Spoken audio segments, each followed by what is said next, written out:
kita bersatu di dalam doa. Terima kasih ya Tuhan untuk kebaikan-Mu kepada kami.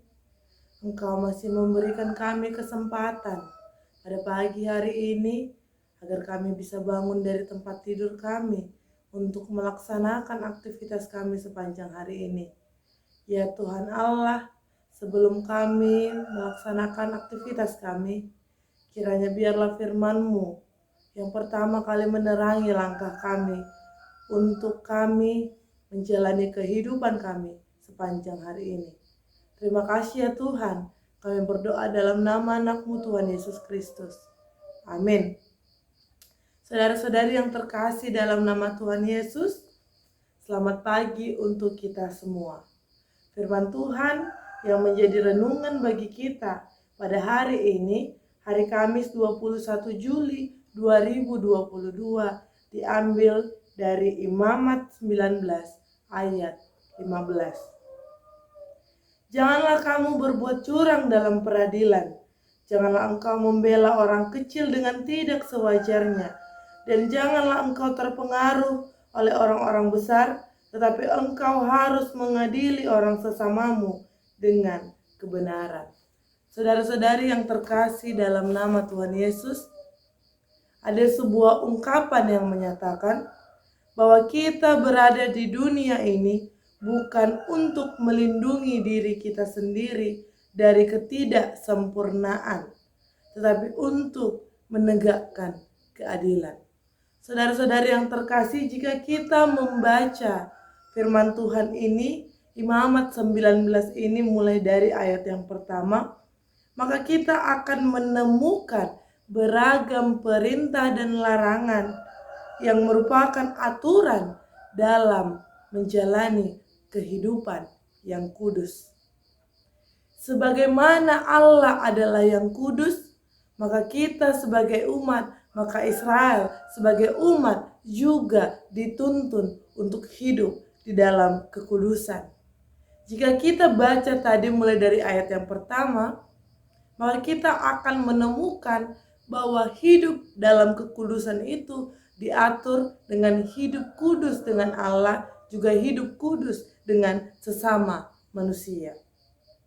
Maka saat ini sampailah kita kepada ayat yang ke-15, yaitu yang menjadi ayat renungan kita pada hari ini, bahwa ini berbicara tentang aturan untuk hidup di dalam keadilan. Mungkin ini diberikan kepada hakim, namun juga berkemungkinan diberikan kepada setiap orang yang diposisikan menjadi seorang penengah di tengah-tengah sebuah kasus perkara di dalam kehidupan sehari-hari. Saudara-saudari, kita mungkin sudah paham bagaimana pentingnya sebuah keputusan terhadap seorang hakim. Bagaimana pentingnya keputusan hakim terhadap seseorang, terhadap satu pihak maupun dua pihak yang berada di dalam suatu perkara. Dan jika kita melihat, timbangannya itu harus seimbang. Tidak boleh ada yang berat sebelah, tidak boleh ada yang ringan sebelah. Semuanya harus seimbang. Oleh karena itu, karena begitu pentingnya keputusan seorang hakim di tengah-tengah sebuah perkara, maka itu juga mempengaruhi kekudusan setiap orang, terutama yang menjadi hakim dan penengah sebuah perkara. Oleh karena itu, orang Israel diingatkan untuk hidup kudus dan tidak berlaku curang dalam mengadili sesamanya. Dalam ayat ini, setidaknya kita bisa membagi 3 cara yang diserukan bagaimana seorang hakim harus bertindak dengan adil. Yang pertama, bahwasanya jangan membela orang kecil dengan tidak sewajarnya. Saudara-saudari yang terkasih, setiap manusia memang dibekali oleh rasa empati dan simpati.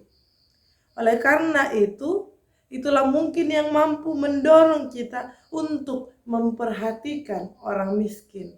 Juga sebagaimana Allah juga menunjukkan bahwa Allah mengasihi orang miskin. Akan tetapi terdapat poin yang berbeda di dalam hal ini, di dalam hal peradilan, bahwa kita diserukan bahwa kita juga tetap harus bertindak adil meskipun kepada orang miskin. Kemiskinan bukan berarti kita membiarkan atau melegalkan orang miskin untuk bertindak kejahatan. Namun kepada orang miskin pun hakim tidak diperkenankan untuk memihak. Semuanya harus disesuaikan dengan perkara, dengan fakta perkara, dan juga dengan hukum yang berlaku. Yang kedua dinyatakan jangan terpengaruh oleh orang-orang besar. Saudara-saudari, tidak jarang lagi kita mengetahui berbagai kasus yang demikian terjadi dalam kehidupan kita sehari-hari. Bahkan kita pun tidak jarang turut dibuat geram dengan perlakuan yang tidak adil, dengan perlakuan yang sering memihak kepada orang-orang besar, kepada orang-orang penting. Hingga mungkin lama-kelamaan kita menjadi bosan untuk mendengar perkara-perkara yang dilakukan oleh orang besar. Karena kita dalam pemikiran kita sudah tenggelam di dalam sebuah ketidakadilan di tengah-tengah hukum. Saudara-saudari yang terkasih, kita tidak boleh bersembunyi di balik rasa hormat dan rasa ingin menghargai orang besar sehingga hukum menjadi tidak adil. Kita tidak boleh terjerat dalam sikap pencitraan.